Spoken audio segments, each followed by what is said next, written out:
纸嘅功能越来越多诶，更加限制的拿来做使用有耐重嘅家具哦。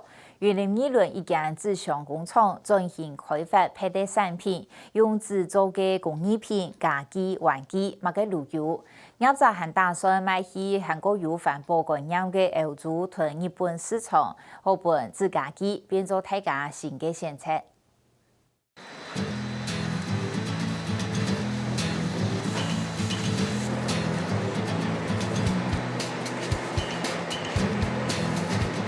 来到纸箱工厂，柜台装嘅亚龙纸，因为厂商嘅名嘅裁切过后，就会替手工业包装用嘅纸箱嘅。把我们那个平板扎成我们需要的这个包装的形状。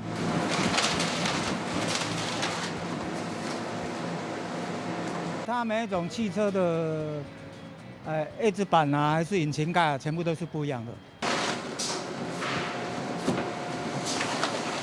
像Toyota的啦、福特的啦，都是不一样的嘛。每一个年份的，他们换了车种，我们就要开新的模具。一間體育連營一輪向成立2022年嘅紙箱代表廠，專門接廠茶冷片嘅紙箱包裝。按呢嘅盤度嘅紙代表，如所一樣3噸半嘅重，一次性嘅環保紙包裝材料，用到我手機國外嘅廠茶冷片包裝一定適合。像我们这样的一个纸站板，规格不同嘛，那平均大概都是8公斤到20公斤的那个净重，它就可以承载3吨半到4吨半，所以它承载重还都蛮高的。那我们会依照客户的产品的那个特性，还有产品的那个承载重，再考虑它是不是有叠货柜，还是说会摇晃。这些我们都要考虑进去，才帮客户设计。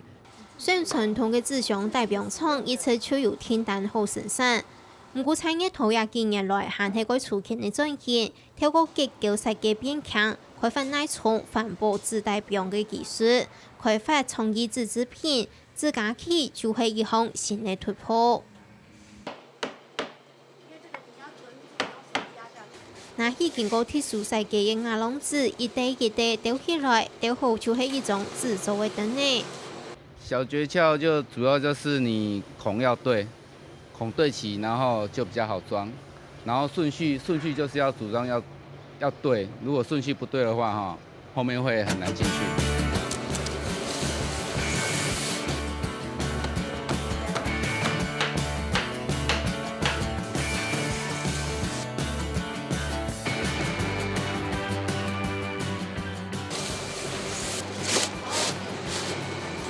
產業投入落實來開發階段性使用嘅創意紙家具，其實同自家嘅經驗有關係。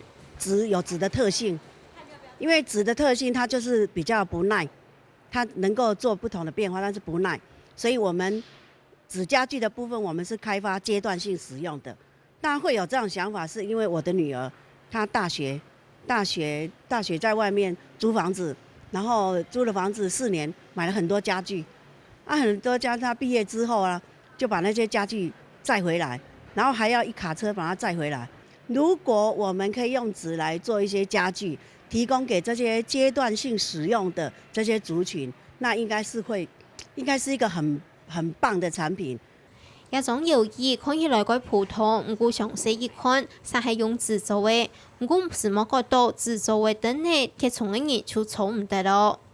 那我们的搖椅它承重大概可以承重到150公斤。那本身上去做的时候，不要小看它是纸管，它坐上去是非常稳的。一種粗件鐵樹嘅愛心燈，用亞龍紙一種一種夾起來，看起來quite顯色。附圖設計和古董人體工學，人操看起來唔會吃到硬殼殼嘅。我們設計的時候，就是可以讓人家就是一人坐一邊，然後。另外，我們後續還有在開發另外一個產品，這個也一樣是愛心椅，但是這個的話，我們就沒有在做分開的設計。那因為我們在設計的話，我們本身都有考慮到那個人體工學的部分，所以做起來的時候，它不會不舒服。一種環保燈，佢好數咪佢好帶出門，有種燈呢，都做得雕出製作嘅，佢有創意。邊它都還有開一個插孔，所以今天我把這些孔。把它串在一起的時候，你如果当你在户外要简单用一个桌子的时候，它串起来，它就是变成一个，它只要6张串起来就是变一个小圆桌。做纸上才存到朗朗上上的纸，咩唔弄hết，拿来做生意的 DIY 高为纸火茶。它虽然展起来是不是有印刷，没有关系，消费者还是很喜欢啊，因为我们是要给大家涂色的嘛。無論係生意嘅高位色型木馬、嘟嘟茶、兒童桌等，也係實用嘅廚家硬貨等色，也係同在地文化結合，決定影響嘅馬祖埔形象，仲可以產業投身盲研發創意紙製品嘅產品。石油的成本會越來越高，那相反的，紙家具是來自樹木，那樹木是環保的，它可以生生不息，而且我們是採用 FSC。國際森林認證的原料，也就是說，每收成1棵樹，就要再種4棵樹。雖然目前有很多人投入在做，其實很少人去做實用型的，大家都是做觀賞型的。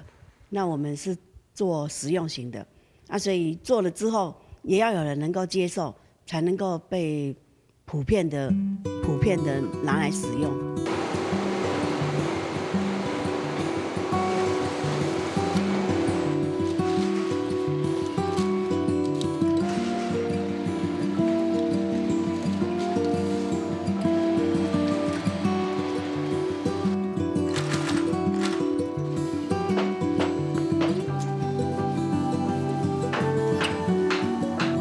產業圖希望做得團環保紙家具賣到歐美日本市場，會行銷到國際。加掉紙材料，唔單止做得用體包裝好聽聽，日常生活當中加掉嘅創意，唔掉嘅嘅，未發展得出真多東西。